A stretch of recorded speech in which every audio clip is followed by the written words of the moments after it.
Welcome to Live from My Office. Man, we got a busy one today on this episode, which, of course, we hope you'll subscribe to Live from My Office. We hope you'll rate and review Live from My Office. We hope you'll email me at thecochranshow@gmail.com.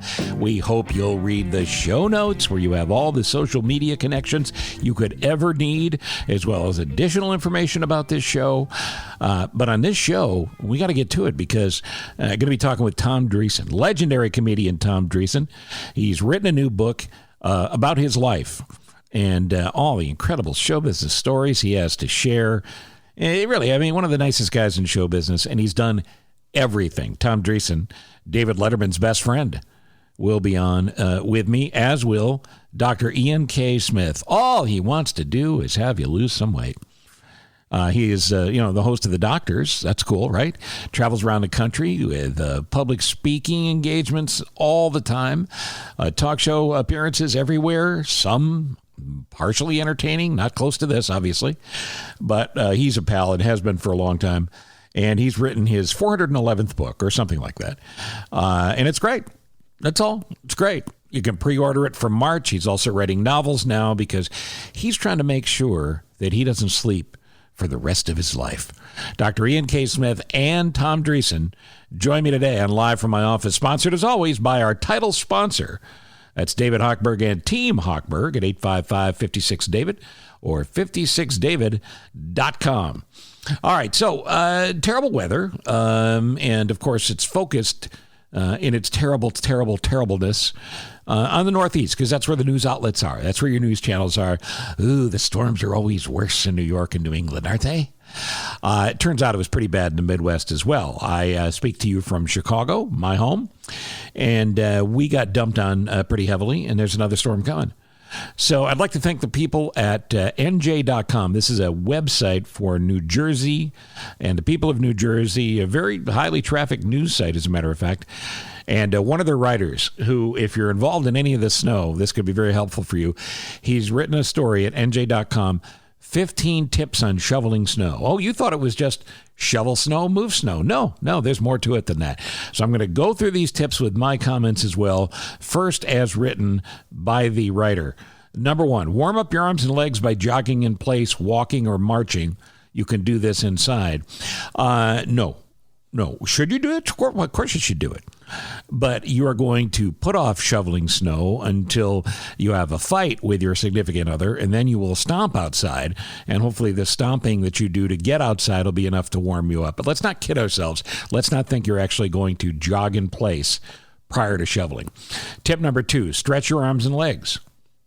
Well, when you argue, generally don't you argue with your hands and arms? You'll have those big wide motions and stuff. Let's hope that does the trick. Number 3, drink plenty of water. Water. That's right, water. What are you drinking again? Say it with me.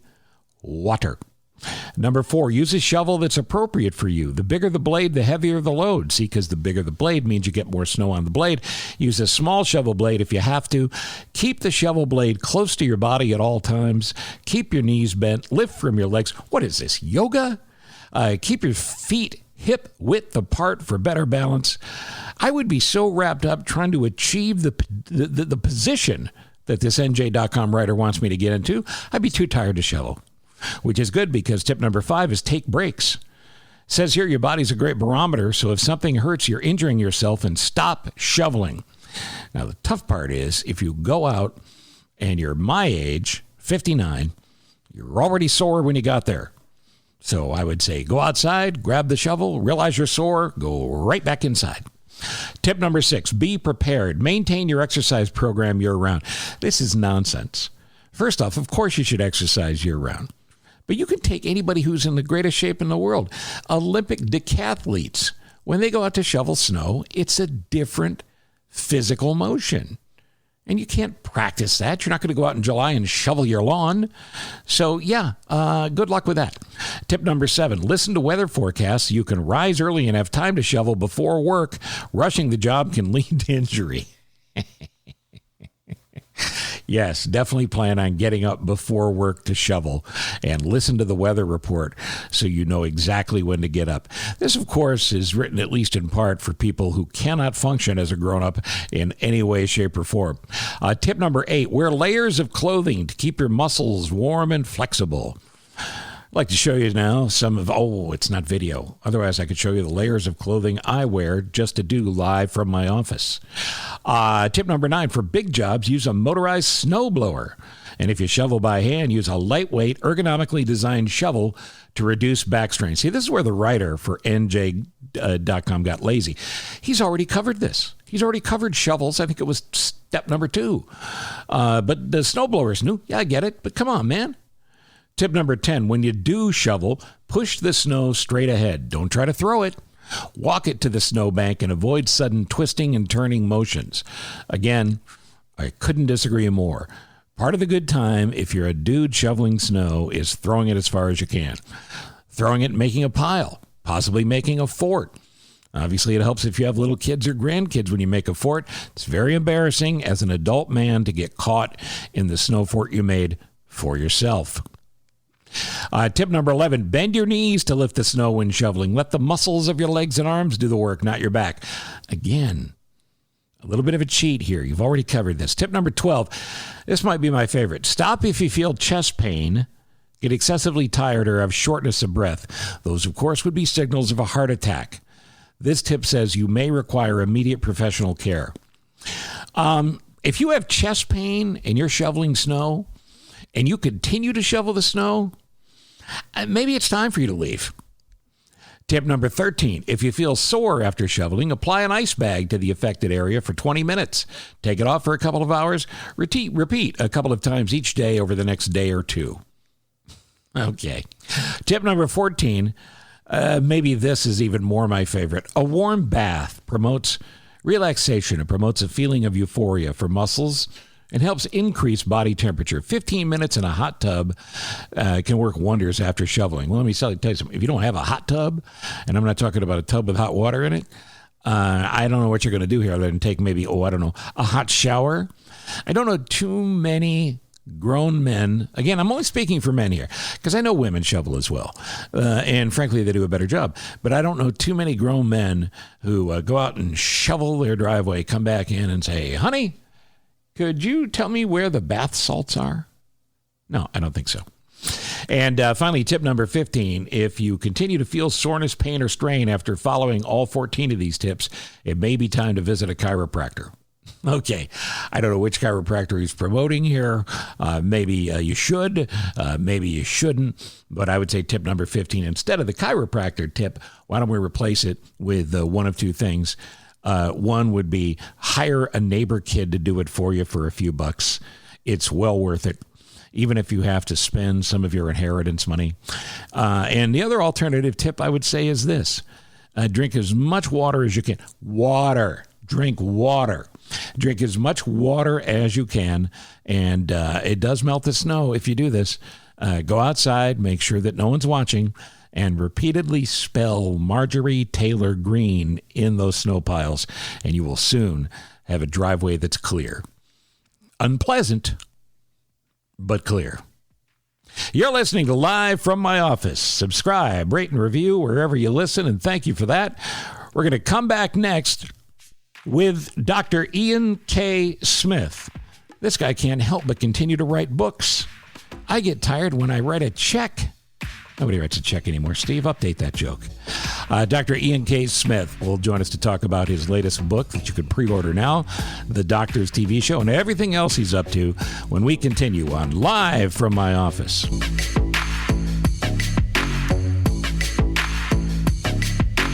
If you or a family member is interested in securing a reverse mortgage loan, listen to this invaluable information from Team Hochberg, your trusted local lender.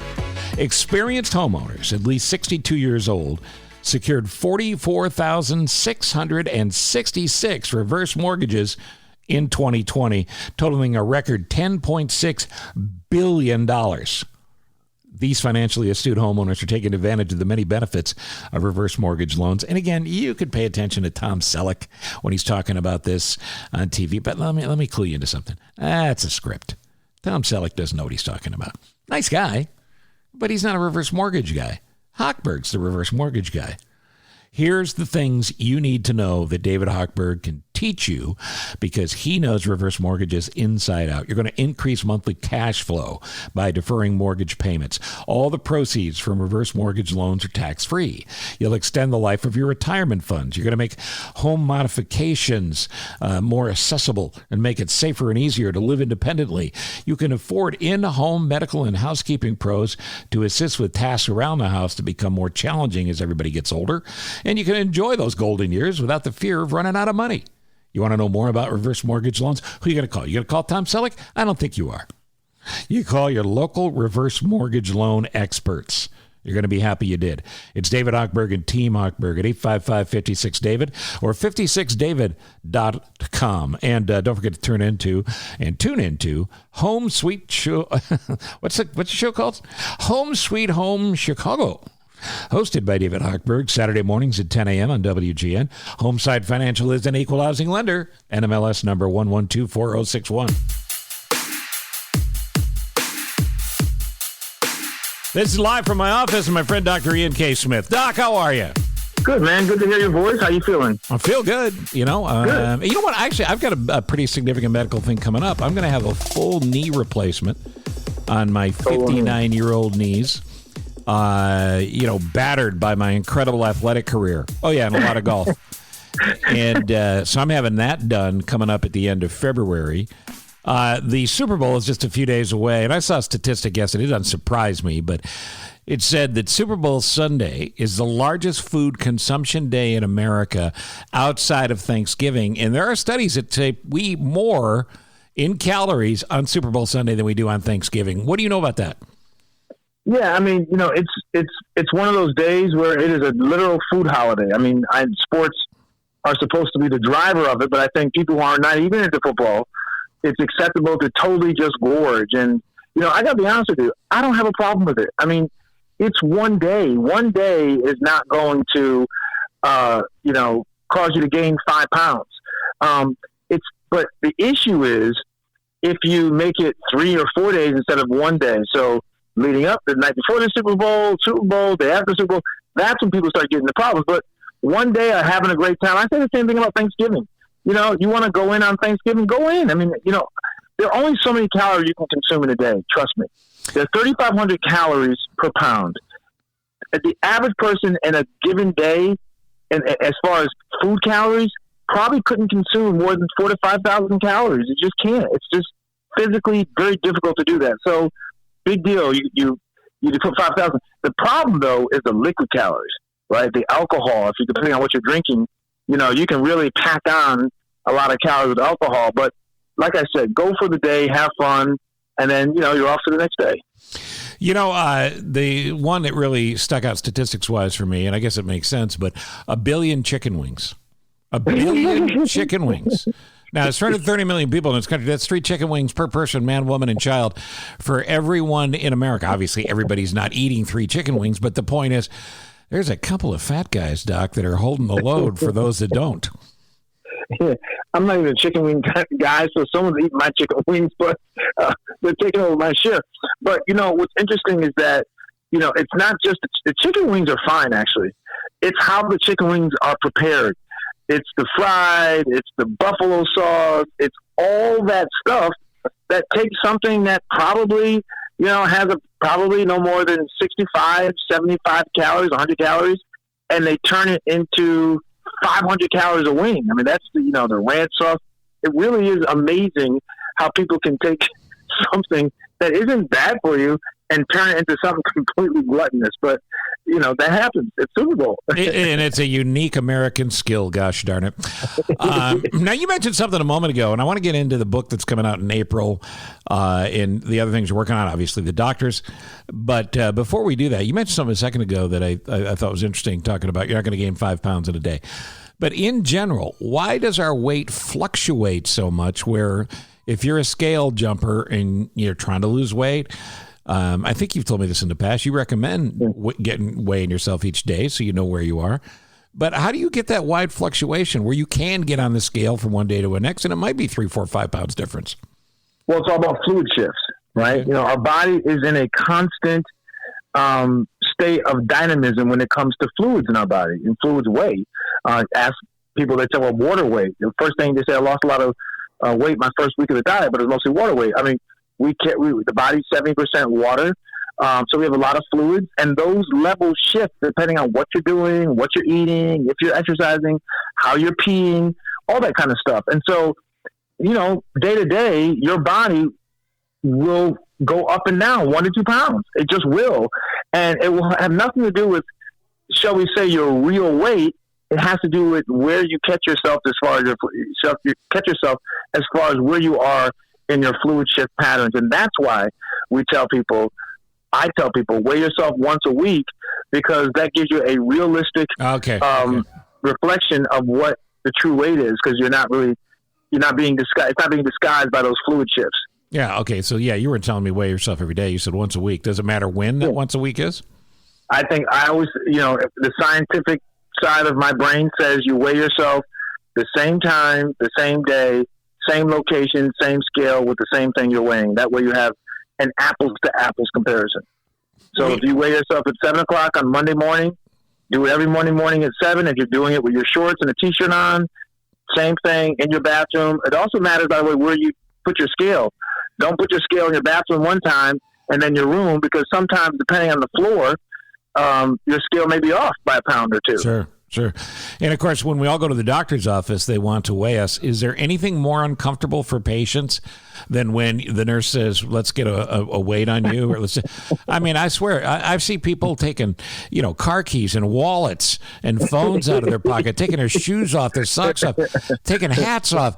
There should be a weight room where people can go in and get completely nude and weigh themselves like they do at their house. Yeah, it is very anxiety provoking for a lot of people when, doctors say, or the nurse says, hey, step on the scale. The other part of it is, me as the person who tries to help people lose weight, I want people to harness that anxiety, that rush that they get, and that dread. I want you to harness that and then take that and use that as a motivator when you're sitting down looking at all those buffalo wings. I think, people have that feeling. They walk out the door, they breathe a sigh of relief, and they leave. My feeling is, hold on to how that felt. You didn't feel great about that. You were all anxious about it, sweating in the arms. Now use that to motivate you to make some lifestyle changes. Couple more basics for people. Why is sleep so important to losing weight? Oh my goodness. Sleep is important for everything. Your immune system, losing weight, because the body needs to be restored. Imagine taking a Porsche, a wonderful car, built great, expensive. But if you took that Porsche and try to drive that Porsche from Chicago to California and not give it a rest at some point, it's gonna let you know that it's not happy in different ways. You're gonna hear some noises, you're gonna hear some knocks. That's just how it works. Same thing with the body. The body needs to restore. It needs to reset. And so sleep is the way that we reset ourselves. When we don't reset ourselves, we also mess up our hormones and our circadian rhythms. And so the hormonal imbalance and throwing that whole system out of whack can affect the way we lose weight or can make us gain weight. How fast can you recover if you go from having terrible sleep habits to good sleep habits? Oh, I think that if you went from terrible to good, I think you start seeing changes in a matter of a couple of weeks. Once your body gets in a rhythm, into a groove, I mean, that's pretty fast. You see changes very quickly, and not just in your hormonal milieu, but you see changes in how you feel, your energy. I mean, there are recognizable changes. I don't know if you've ever studied this, but how do we know what amount of sleep is right for us? Because we lie to ourselves constantly, right? Depending on the day we have ahead. Well, I got 6 hours sleep, I'm fine, but maybe you still feel a little punchy, or I'm a 4 hours a night guy, I don't need any more than that. How do we know what our truth is? The general rule of thumb from sleep experts I've talked to is that most people probably need at least 6 hours. Some may need up to 10 hours. What is right for you is based on whether or not you find yourself the next day operating in a fog, brain fog. Do you find yourself dozing off in the middle of the day, needing to take a nap? Do you find like your clarity is not as great as it should be? You have those lapses where you just feel like kind of you're not connected to what you're doing. You're losing focus. When you start having performance issues in your daily functioning or your work, that is probably because you're not getting enough sleep. So, it's probably 6 to 10 for most people, but whether or not you're getting enough is obviously individualistic, and it's really based on how your body is responding to either not getting enough or getting enough. We talked about fluids. What about how much water you should drink a day? Where are we on that? Well, the general rule of thumb is, everyone says 8 cups a day. That's just a general number. There's no real scientific data that says it needs to be 8 cups. The amount of fluid you should be drinking is replacing what you lose. That's the number. So the body is 70% water. Most people are losing between 6 to 10 cups of water per day. Sweating, breathing, urinating, eliminating waste, all these things cause a fluid loss. And so the purpose of drinking, and we just don't get fluids in liquids, right? We get fluids in our fruits and our vegetables. They're full of fluids.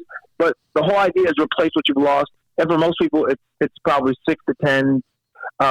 Few people 10. If you're a sweater, you work out a lot, you urinate a lot, you could be closer to 10. But most people, it's probably 6 to 8. So this half your body weight in ounces is just another rough number and not necessarily applicable. Yeah, it's a rough number. It depends. If you're someone who's sedentary, and you're not losing a lot of fluid, then you don't need that much. It's all about what you actually need, and it's hard to we don't know how everyone eliminates water. We don't do it equally, so. Does it come down to, is the best test for how much water you have the color? And I'm sorry, folks, if you're listening while you're having breakfast or whatever, but this is science we're talking about here. Yeah. One pretend doctor to a real doctor. So the color of your pee and the odor, is that a test? Well, that's a test for several things, actually. And, if you tend to be dehydrated, excuse me, which is an indicator of not drinking enough fluids. It could be something else dehydrating you, but let's say, for the simplicity of the conversation, if your urine is darker and keeps getting darker, you are likely dehydrated, and that means you are definitely not getting enough fluid. You want your fluid to be a lighter yellow in color.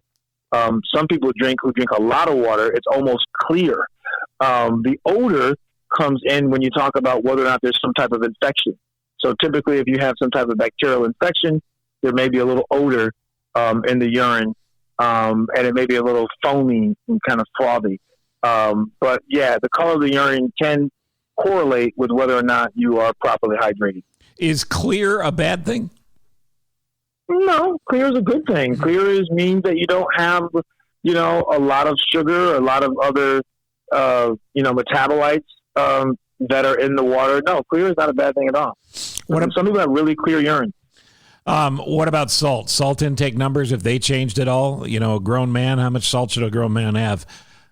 Yeah, it's about 1,500 milligrams of salt that's recommended. It depends on, once again, there's never one answer, right? It really depends on what your medical conditions are. If you have high blood pressure, if you are salt sensitive, if you have a family history of heart disease or family history of blood pressure.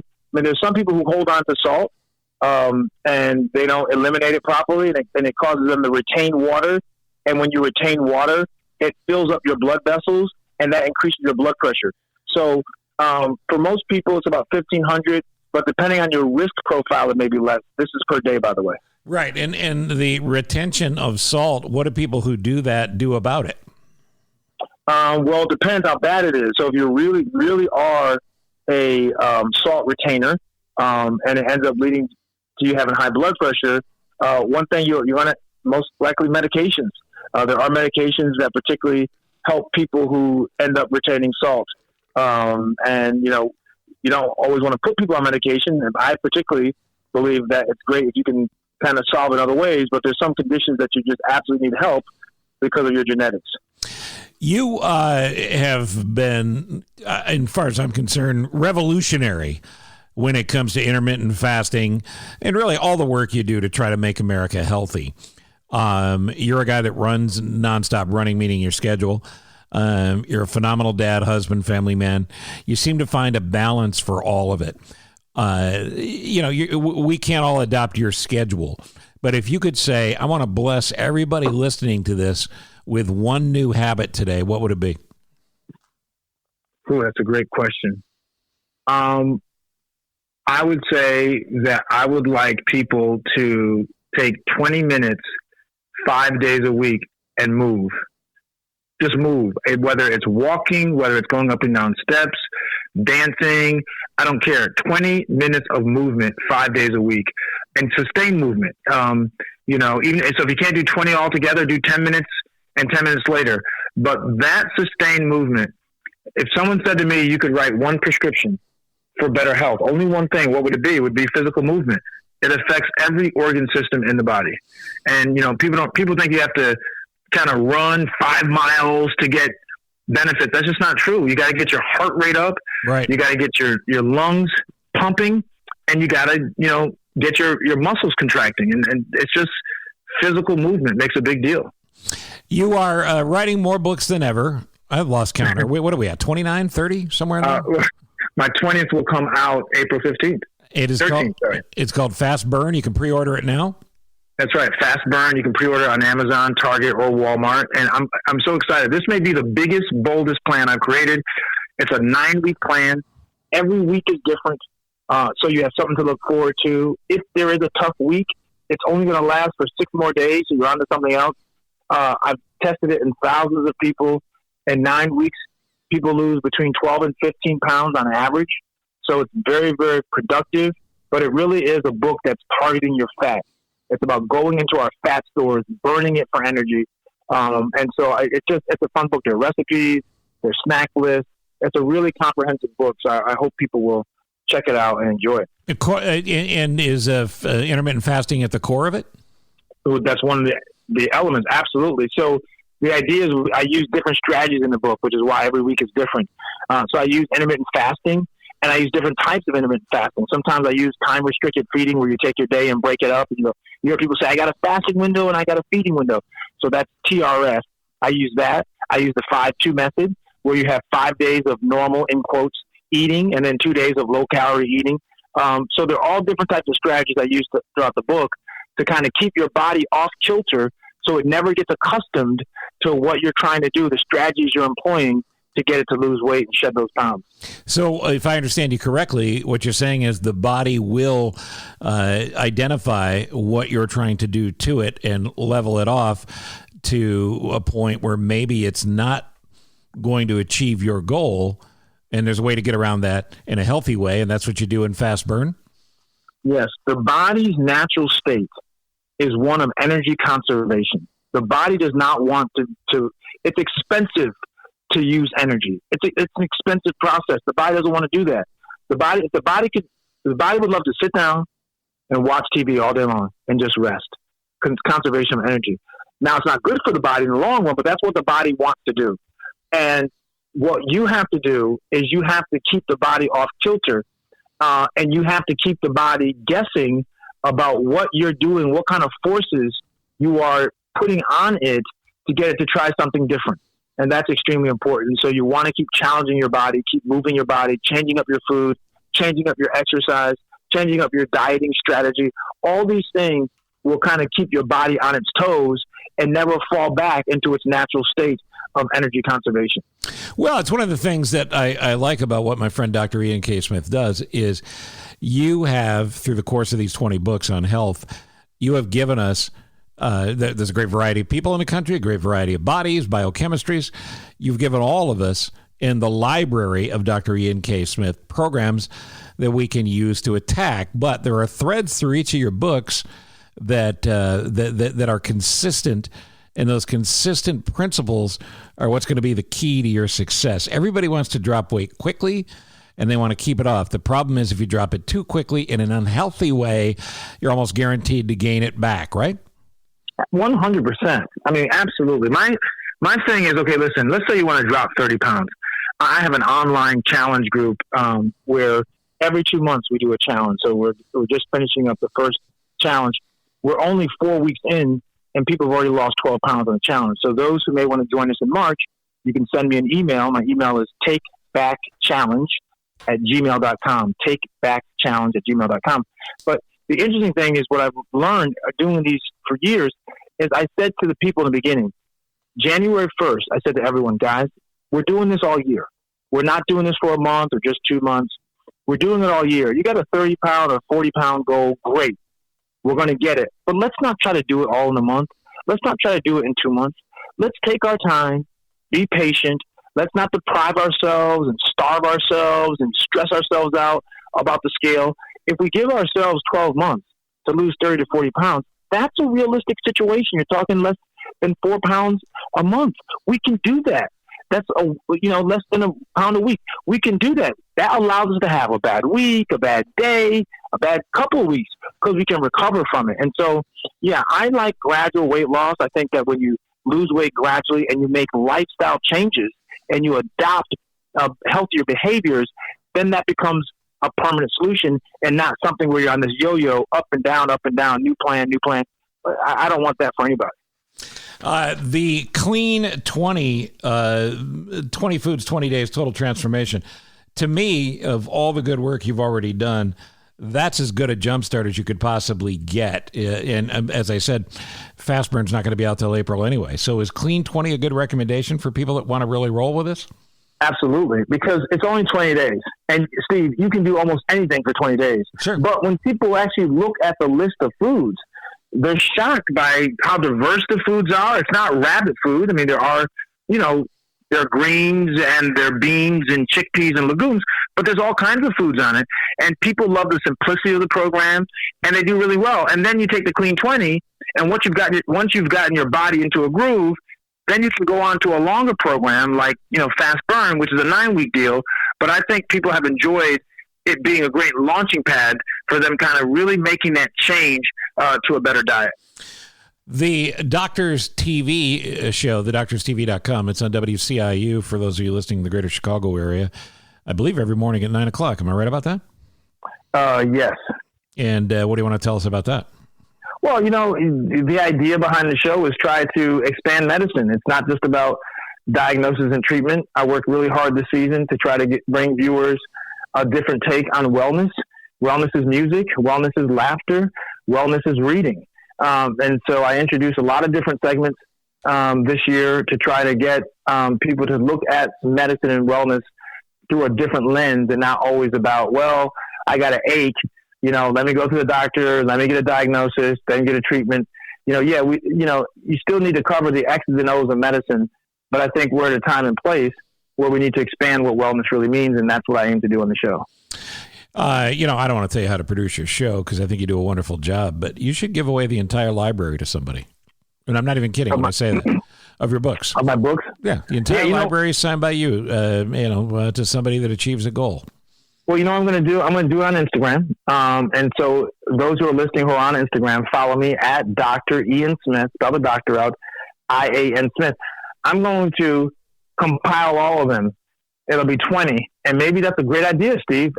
To celebrate my 20th publication, right? I'm going to give away the whole library. I like that idea. So you know what? I'm not just a pretty face. You know what I'm talking about here? Absolutely. You're an idea generator. All right, so we're going to circle this back to me because that's really why we call it Steve Cochran live from my office. It's your podcast. But with this knee surgery coming up, as you know, I lost 50 pounds. And I feel as good as I've felt in years. I've been able to keep it off.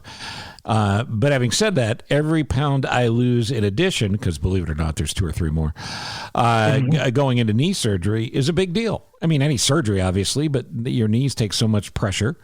And I should drop more weight before the surgery. So should I jump into Clean 20? It's 20, that's 3 weeks away. So I could do Clean 20 unless you have another idea. Well, you can do Clean 20 or you can do Clean and Lean. So clean and Lean is where the Clean 20 meets intermittent fasting. So if you want to do a little bit of IF, I would do Clean and Lean. If you don't want to do IF, but you just want to kind of eat healthier and less processed ingredients, then I would do the Clean 20. But you make a very important point for people to listen to, which is, and there are millions of people a year who get, knee replacements and joint replacements, hip replacements. But what people have to understand is that the amount of weight you carry and makes a big difference about the pressure that's exerted at your joint, surface, your joint area. And so people who lose weight before joint surgery do better after surgery. And there's just tons of data to show that. And so even if it's just losing 5 to 10 pounds, people say, well, what's 5 to 10 pounds? Well, when you compound that on your knee or your hip over and over and over and over again, that 5 to 10 pounds makes a big difference as far as the wear and tear it does on your in your joints. So, losing weight before surgery and understanding that your weight really impacts your joints is something people should walk away from and think about the impact it can have on them when they're carrying a lot of extra weight around. To keep up with you everywhere, and it's really a futile effort, I mean this in a social media way, to keep up with you, what do we do? Do we go to your website? Do we go to your Facebook? What do we do? My website, driansmith.com, spell the doctor out, and my Twitter is driansmith. And also people should go to Amazon, check out all the Chicagoans, my book about Chicago. It's a mystery that takes place in Chicago. It's called The Unspoken. It's a fun mystery. You've got an option to be a TV show, so we're trying to get that up on the screen. So yeah, I mean, you can follow me Instagram, Dr. Ian Smith. I'm all over the place, man. All right, man, you're the best. Thank you for doing this. And again, it's Dr. Ian K. Smith. Don't forget, you can advance order it right now on Amazon. Where else? Yeah, Amazon, Barnes & Noble, Target, Walmart. They all have fast burn. I saw it last night. It's all up. And hey, everyone, please wear your mask and get the vaccine when you get a chance. And social distance. Thank you, buddy. That's right. All right, man. Take care. Be safe. If you're looking to purchase a new home or refinance the one you're in, then you need to do what we do when we need to talk about the money thing with our homes. We call Team Hochberg. For 20 years, David has built his business helping first responders and medical pros with their mortgages, and he wants to do more than just say thank you. So every week, Team Hochberg recognizes first responders and medical pros for keeping everybody safe and healthy. And very recently, he did just that, recognizing Police Chief Steve Cass-Stevens, Deputy Chiefs Mike Shaws and Scott Eisenmenger, and 63 police officers and 15 civilian support staff at the Buffalo Grove Police Department. Thanking them for their service and support is a big deal. And you know what else? You can thank the support of family-owned restaurants as well, because what David and Team Hochberg did is they bought food from Continental Restaurant in Buffalo Grove, owned by Pete Panayotou, and first responders, medical professionals, of course, deserve our appreciation, and family-owned restaurants need our support now more than ever. If you can afford to do it, buy lunch for your local first responders. It's a good thing to do. Your police, your fire departments, and hospitals. Team Hochberg has helped me, my family, thousands of first responders, medical professionals, radio and podcast listeners, but they can't help you if you don't call 855-56-DAVID or 56david.com. And tune into Home Sweet Home Chicago, the radio show, hosted by David, Saturday mornings at 10 a.m. on WGN. Homeside Financial is an equal housing lender, NMLS number 1124061. This is live from my office, and my friend, the legend Tom Dreesen, joins me once again. He's been a guest of mine about 47,000 times, and I'd welcome him another 47. Hello, Tom. Hey, Stevie, I hear you got snow up to your keister in Chicago. Is that true? We got, over the weekend, we're doing this on February 1st, and over the weekend, we got about a foot, or as you used to call it in Harvey, a light dusting. No, a light dusting was when a guy only knocked you down once. That's a light dusting. Well, before we get to the book, because Tom's written a fabulous book, and I was just giving him a hard time off the air, telling him that it's just the beginning of a series of memoirs because he's going to forget more stories than he ever has time to tell. One of the reasons, and I know this is your friend for all these years, and when you read the book, there's a great, very funny foreword by Dave Letterman who says you're his best friend. And I know you've been tight since the mid-'70s when you were both at the store. But one of the reasons people tell you everything, Tom, is you're almost like, you're like a Hollywood rabbi. Everybody loves you. You're a nice guy. You're a great listener. And people tell you great stories. And that's been going on your whole life, I'm sure. Yeah, well, even before I was in show business, when I was in the military, I was always the one who wanted to tell the latest joke or, what I heard today that's funny or was uplifting, especially. I just like making people feel good. I do. Even today, when I go to my country club, when I walk in the gin room, immediately the guys playing gin will say, okay, what's the newest joke you heard or something like that, So I always got a big kick out of just making people feel good. When I was a bartender, when I came out of the service, people would come to the bar sometimes because I would tell funny stories, or I knew all the people in the neighborhood. So I would take Steve Cochran's characteristics and I say, what did I tell you what Steve did the other day? And they all know Steve. Yeah. So, that kind of stuff. And so I just enjoyed doing that. And also when I was a little boy, as you know the story, I grew up in a shack in Harvey, Illinois, a beat up, rundown shack, a rat infested, roach infested shack. We had no bathtub, no shower, no hot water. We had no television, and everybody else had these things, but we were raggedy poor. But we had an old radio, and I would listen to radio shows, and there was a show called Can You Top This? And it was like 5 comedians would each tell a story. You'd say gas stations, and then they would tell 5 gas station stories or whatever. And I just thought that was fascinating, storytellers. As a stand-up comedian, I can do 6 minutes on the Tonight Show. As you know, I did that a lot, where you have to condense that tight 6 minutes for the Tonight Show. But when I could go out, and now I have a one-man show, a 90-minute show I do, I can go out and I can let the story build. I don't have to, rush. Yeah, you've got the room to get through it. But see, that's another testament to your talent, my friend, and that is to be able to do jokes in a tight TV set. TV set it's a word for the amount of time they give you to do a chunk of jokes on the Tonight Show or whatever, and also be able to tell the story. Most comics can't do it; they can do one or the other. You've always been the great storyteller who could do the jokes in whatever time limit you had. Yeah, well, I had to learn that. I had to learn that 1 minute on television, on national television, 1 minute without a laugh is an eternity. And so, how do you get and the Tonight Show would Johnny wanted original monologues. Johnny Carson, he didn't want 2 guys going to bar jokes.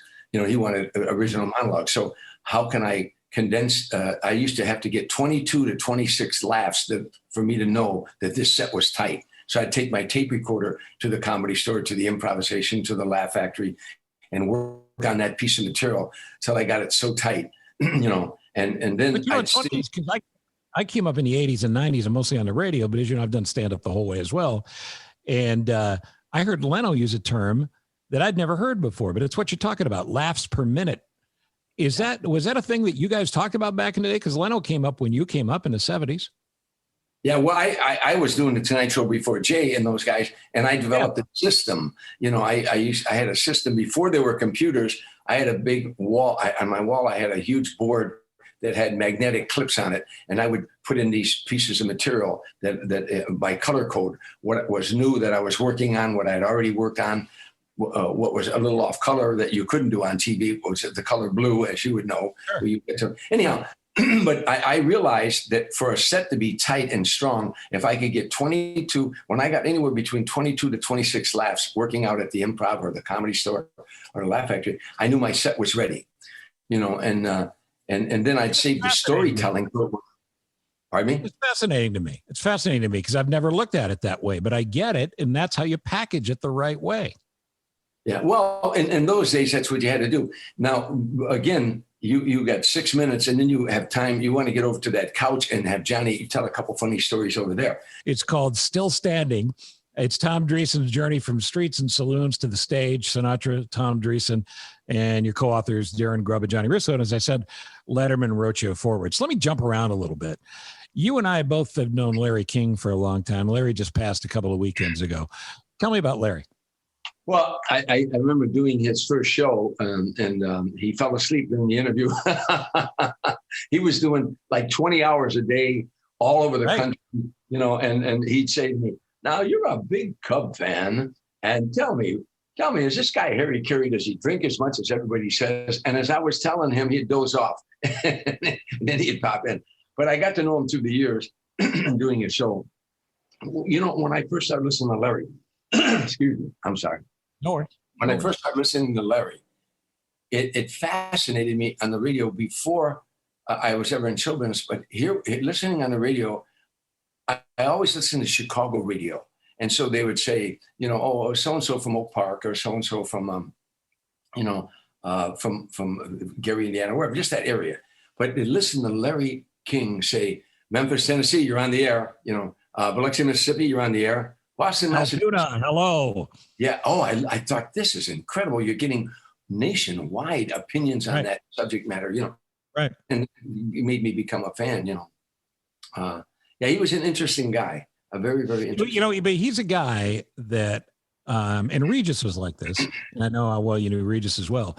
But there are guys who just loved show business in a particular way, where their joy came from getting up and going to work. And Larry told me a story at one point. He probably told you the same one, where I said, Larry, what are you doing? You getting married again? What is this, 20, 21, 22? And he goes, yeah, well, what are you going to do? And I said, and yet you're still working, 20 hours a day. He goes, well, work never lets me down. So the true love of his life was the business. But in a way, and I know how much you love your kids and your family and your friends, but to me, that's kind of your story too. And I think you tell it sweetly in the book. This is kind of the love of your life, the career that you've been blessed to have. It's funny. Excuse me, you say that. A girl that I know and I have such tremendous respect for, she's known me almost my whole show business career. And she said to me one day, you'll never get married again, Tom, because you're already married. I said, what are you talking about? She said, you're married to show business.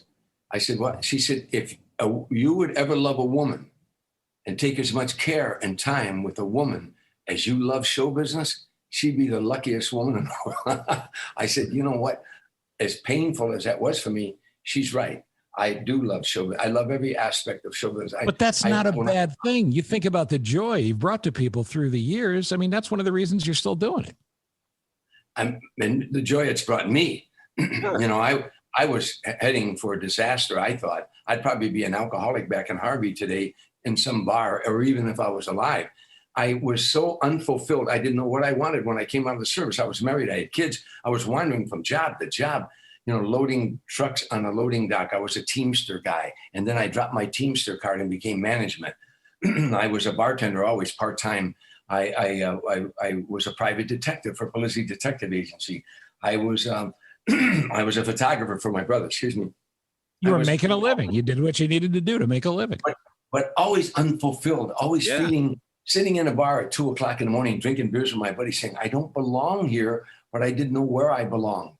And that first time I went on stage with Tim Reed, the first time I ever went on stage as a comedian and got a laugh with something I had written, it was like one of those B movies where the dark clouds open up and the sun bursts through. My whole being went, oh yeah, this is what I want to do. I want to be a stand-up comedian. I knew that moment. I was just that Friday night. I couldn't sleep that night. I was tossing and turning on because I knew what I wanted. I got up early in the morning, and I lived in Harvey at the time, was married, and I went down to Ascension Church where I had been an altar boy when I was a kid, when I went to school there. And there was no service. It was a Saturday morning. The church was empty. I got on my hands and knees. I said, God, I now know what I want. I want to be a comedian. If you let me make my living as a comedian, I'll never ask for anything else. I'll do charity work. I promise I'll give back. And I made all these promises. And that was September 1969. And September 2019, 50 years later, I went back to that church and gave a sermon on Sunday on the power of prayer. Wow. And told the church, I said, where I knelt right over there, and all my prayers were answered. And my point I made, I said to them, how many of you ever said, you're thinking of a friend and you hadn't seen him in a long time or her in a long time, and the phone rings and it's them? I said, and you say, I was just thinking about you. Or you're thinking of someone, you're walking the streets, haven't seen them in years, you turn a corner and you run into that person. And you say, my God, I can't believe this. I was just thinking about it. How many of you has that happened? And the whole congregation raised their hand. I said, if human beings can transfer thought, and we know we can now, then how much can a supreme being, how much can we transfer thought to a supreme Power being? of prayer. So that's my rational answer. And what a cool circle from the beginning to then, because you went from literally the shoe shine boy through that unfulfilled adult life until you decided to take the first leap. But remind everybody, because I know some have seen the live show and you talk about it. When did you go to LA and what gave you the confidence to take that shot? Well, Tim Reed and I were a comedy team for 6 years, America's first black and white comedy team. and history shows. By the way, that book is another great read that you and Tim put together with Ron Rappaport from the Sun Times. So people ought to get that as well. Tom, an American comedy in black and white. We were the first, and history shows we were the last. Well, when the team split up, there I was again at this crossroads in my life. What am I going to do? My wife hated show business. She wanted me out of it. She didn't marry an entertainer. She married a guy that was a working guy right out of the service. And that's what she wanted. Her dad worked in a factory for 40 years and never missed a day. A check every Friday, came home. Sure. That's what she wanted. And she was right. I don't blame, she was not wrong. She hated show business, wanted me out of it. Now I'm sitting in a bar with my buddies, 2:00 in the morning. Tim had gone on to the West Coast and to another career, an acting career. For the listeners that don't know, Tim Reed became Venus Flytrap on WKRP Cincinnati, Downtown Brown on Simon and Simon. He was recently on a show called Sister Sister. He played the father. So he went on to an acting career. I'm a nice guy, terrific actor. and my dearest friend to this day. You know, but I'm sitting in this bar saying, what am I going to do? What am I going to do? I'm sitting in the bar. I got 2 beers in front of me. People are buying beer and everything. And I'm thinking, I could either find another black guy and do the same act, or go it alone and become a stand-up comedian, or quit and get a job in the factory and make my wife happy. And I sat there and I said, I made up my mind. I'm going to be a stand-up comedian. I'm going to go it alone. I'd never been on stage alone, but that was what I was going to do. And I set my goal. I'm going to try to get to the Tonight Show. Well, the Tonight Show was on the West Coast in those days, Johnny, and still is. I mean, Johnny Carson moved his show from New York from 1972 out to the West Coast. This was 1975 when I'm sitting in that bar. And I made up my mind, that's what I'm going to do. I'm going to be a stand-up comedian. And I remember a book I read by W. Clement Stone, Positive Mental Attitude. It said, if you know what you want to do in life, and if it's a noble endeavor, search your life and see if there's anything in your life that can deter you from that noble achievement and get it out of your life. Man, woman, or beast. And I thought, what would stop me if I wanted to be a stand-up comedian and get to the Tonight Show? What could possibly stop me? And I realized, I said, alcohol. I love to drink beer. I love to drink beer with the guys, hang with the guys. That was my favorite thing to do, hang out with the guys and drink beer till 2, 3 in the morning, you know. And I said, this alcohol. Sure. And I pushed the 2 beers across the bar. And I said, I quit. My buddy was locking up. He said, through for the night, Tommy? I said, I quit. He said, for tonight? I said, I quit. He said, yeah, right. I'll see you tomorrow night. And I never touched another drop. No. How about that? What year is that? 1975. How about that? How about that? You know, that's a little something you kids might not be familiar with. It's called willpower. You know, it's something that we were expected to do, our generation. You only got a couple of years on me. And, you know, we come from an era, whether or not we had warm and fuzzy dads, there weren't a lot of those going around, but you were expected as a man to have willpower and to live up to your word. Now, still, you had no idea what you were getting into. And you go out to LA, and for people that don't understand the power of the Tonight Show at that point, this was the 3-channel universe. And if you got on the Tonight Show, yeah, your life changed. But if you got on the Tonight Show and you got panel and you got called over to the couch to talk to Johnny, you became a star literally overnight. That's not an exaggeration. But what I love about your story is you had everybody in Harvey and everybody in the world, would have been me at that point, waiting at the TV for Tommy to come on. How many times did you get bumped? I got bumped 3 times in a row. And on the 4th time, they finally put me on. Every time you go there, you get put in makeup. They take you up to your dressing room. It's excruciating. You had to be bananas. Oh, I know you're getting ready to go. They bring you down to the green room. You're on next. And you get in the green room and all of a sudden, I said, Milwaukee, I'm sorry, we ran out of time. You're going to have to come back next week. Now you go through the whole week of not eating that much and fretting and worrying back into and every time I went there, they ran. Now, 4th time I'm there, I'm in makeup. And Fred Decordova came in the makeup room. He said, I got bad news for you. I said, what? He said, you're going on tonight. You know, Fred was the producer then. And now you get a lump in your throat the size of a grapefruit. 26 million people watched that show. And as you so poignantly pointed out, 1 appearance on that show and your life changed. Freddie Prinze did 1 appearance. He got a sitcom the next day. I did literally 1 appearance. And the next day I did 1 appearance. The next day, CBS signed me to a development deal. A guy named Lee Curlin from New York was watching the show with CBS. And the following day, he got a hold of people in LA, William Morris, and said, I want this guy. And they signed me to a development deal. Now I was in the unemployment line the day before that. The next day, I had a check for $10,000 and $1,850 a month for 1 year. That was huge money. My rent was $225 a month with my wife and 3 kids, you know. And so, and now you're going behind that curtain, and it's a long walk from the green room to get behind that curtain. And when you're a veteran, when I became a veteran on the Tonight Show, the stage hands and everybody go, "Hey, Dreesen, how's your Cubs? Hey, you know, hi, Tommy." But that first time they see you coming, they all turn their back to you and they whisper, "It's his first time. It's his Nobody first says time." a word. Yeah, and now they get you behind that curtain, and Doc Severinson's playing. The music is playing because they're in commercial break. And the coordinator said, "Are you okay?" You say, "Fine." He walks away. Now you're gone.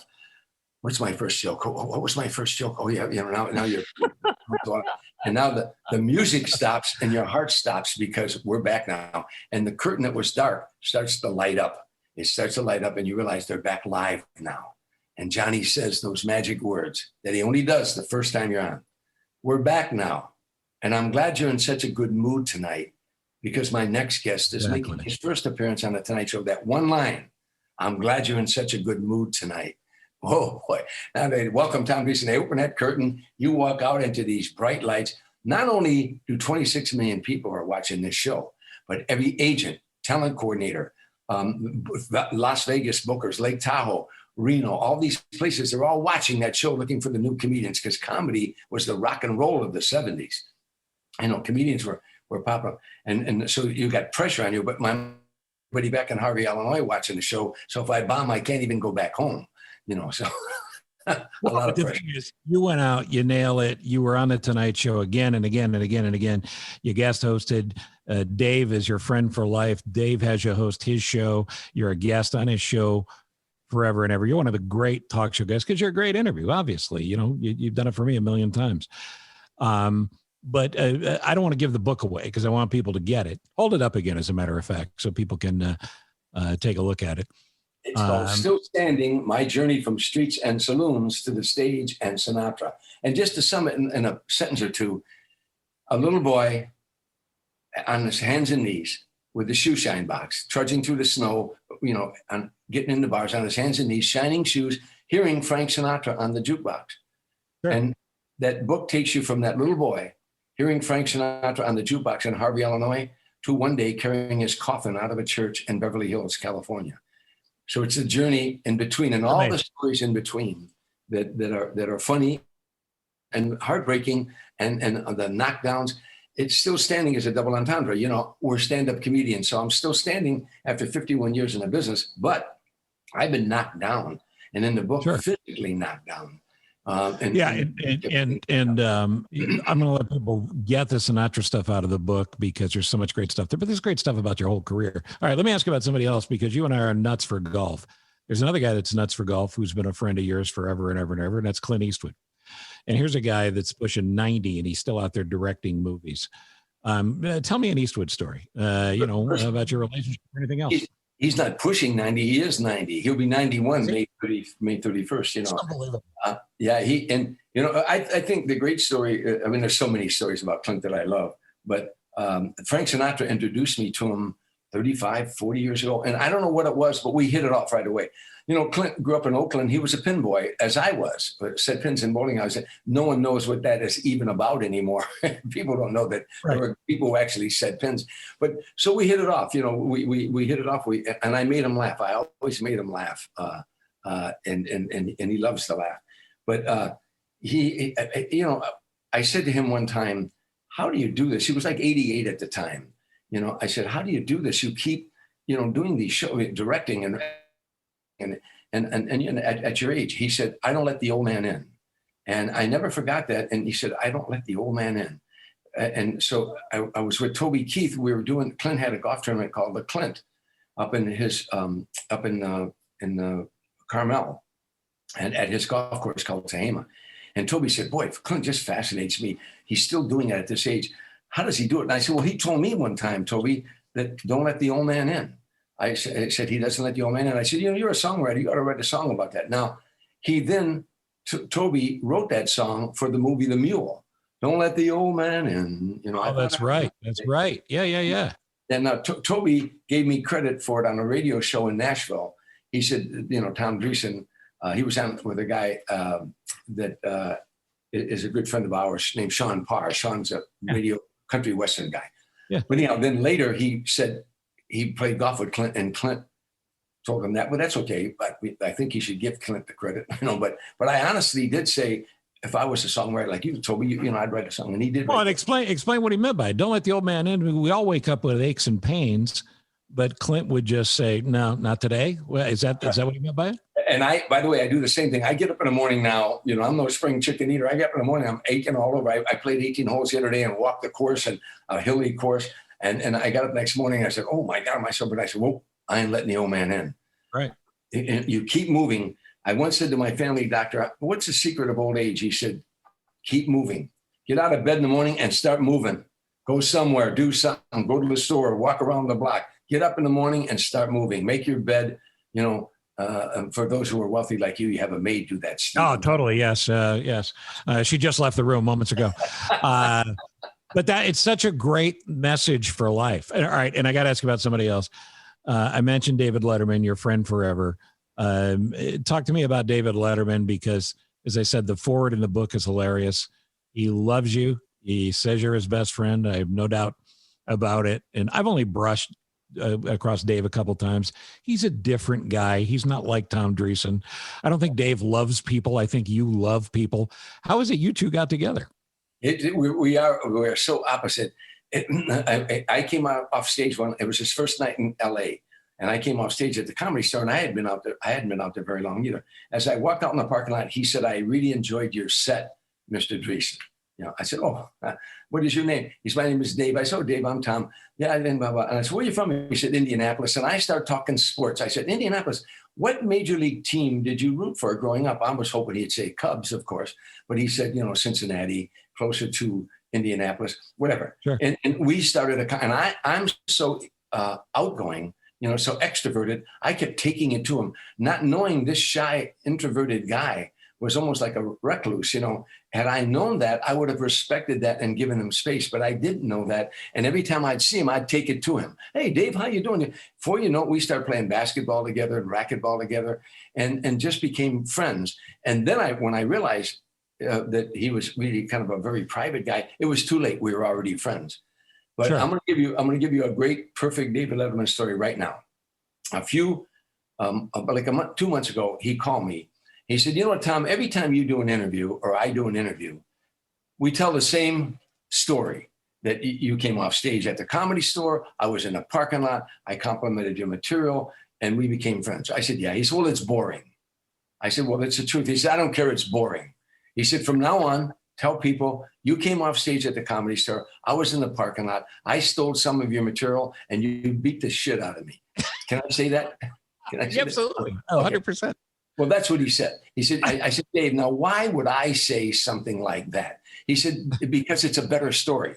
I said, "Dave, you got 32 million fans who'll be chasing me through the airport." He said, "I don't care. It's a better story." Now, 2 weeks go by.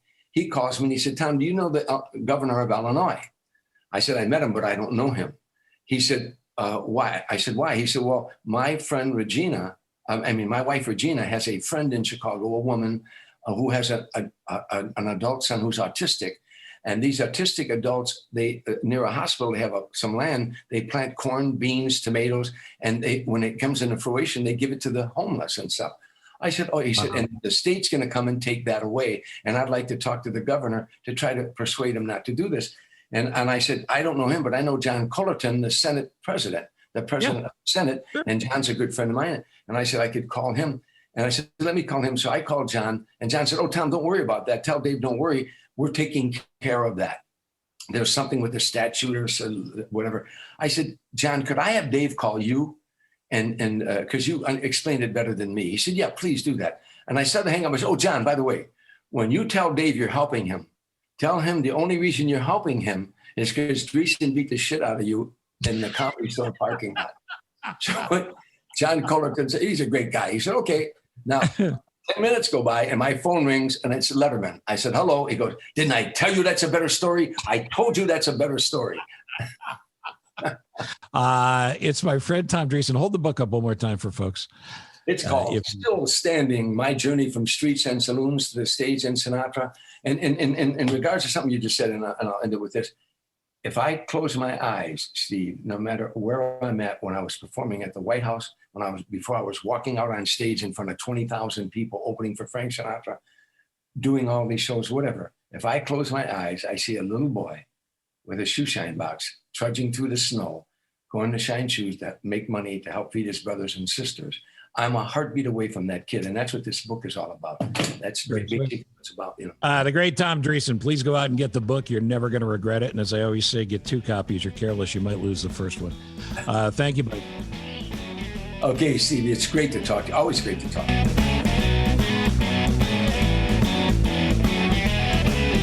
Back on Live from my office, a reminder, if you send me an email, it could very well end up on the air here. The air, as we call it, the podcast.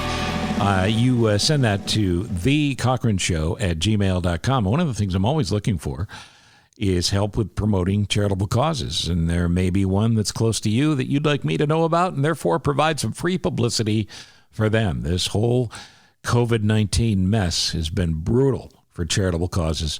This is one way we can help because each episode features a free plug for a great organization. Now, you heard Tom earlier on, Tom Dreesen I'm talking about, covering the topic. But there's an organization in Chicago called Urban Autism Solutions, UAS. They're dedicated to changing outcomes for young adults with autism with integrated community life opportunities and advances in their social and job opportunities as well. They got all sorts of great programs, virtual speech and language services. There's something called the West Side Transition Academy to become somebody who can really fulfill their full potential in life. And there's a dog washing thing that they do, which is great. And something called the Growing Solutions Farm. And this is what Dreesen was referring to. This is an organization that has adults with autism and young adults with autism as well, who are taught how to grow vegetables and grow food in the garden. It's sold at farmers markets. And some of it is donated to other charitable causes, homeless organizations, and churches. It's a great way to pay it forward. And they work with farmers to do this. And folks who benefit most from it, they'll tell you, are the folks that get to watch it and oversee it. But these autistic adults and young adults really have learned so much from the Urban Autism Solutions folks. I hope you'll take a look at their website, and I hope you'll consider donating or helping in any way you can. There's folks that are burdened in some of the toughest neighborhoods with having autism as a condition that really need the help. And this is one of the few organizations that can really step up and do it. UrbanAutismSolutions.com, UrbanAutismSolutions.com. Please help if you can. All right, we got to go. Ross Cochran, thank you as always for putting this together and getting it up 3 times a week wherever the great podcasts are. And of course, you can subscribe and get them all at CochranShow.com. We're also on Spotify and Apple and everywhere else. So we thank you for listening. And of course, thanks again to my guest, Tom Dreesen, and Dr. Ian K. Smith. Next time we do this, the Hall of Famer Dan Hampton joins me to break down the Super Bowl. You have to actually use that tone of voice when you break down the Super Bowl. Looking forward to talking to Hamp about that. Now I'm going to go out and shovel my driveway right after I do that shovel yoga thing I talked about at the top of the show. Thanks for listening. I'm Steve Cochran, and you have been listening to Live from My Office. Tell a friend. Would it kill you? 30 years plus on the airwaves. You have turned your dial to me. Now you're tuned into my podcast. It's Live from My Office, Steve. From Ithaca, New York to Carolina South, W. Cochran Steve. From Minneapolis and then Chicago twice, top-rated shows achieved. Sit back, relax, and now listen to my show. When or wherever you are, 'cause you're on the go. A-list celebs with some laughs and great info. Live from my office, the Steve Cochran Podcast Show. Yeah. No better place to be. Yeah. Subscribe and like for free. Yeah. Live from my office, Steve. So glad you're with me. It's live from my office, Steve. Thank you for listening to Live from My Office, a service of Monkey Run Productions. All rights reserved. The podcast is hosted by Steve Cochran, and it's mixed, edited, and produced by me, Ross Cochran. Support the show by subscribing wherever you're listening and by telling your friends about it. Follow Steve on all social media channels, including Facebook, Instagram, Twitter, and LinkedIn. And make sure you check out this episode's show notes for relevant information discussed during the conversations. You can also email the show directly at thecochranshow@gmail.com with any questions or comments. And that's the best place to tell us about your favorite nonprofit so we can make sure we mention them on the next episode. Steve is available for corporate speaking gigs. He would love to MC your event. And occasionally, he's funny. Thank you for listening. Head to cochranshow.com for more.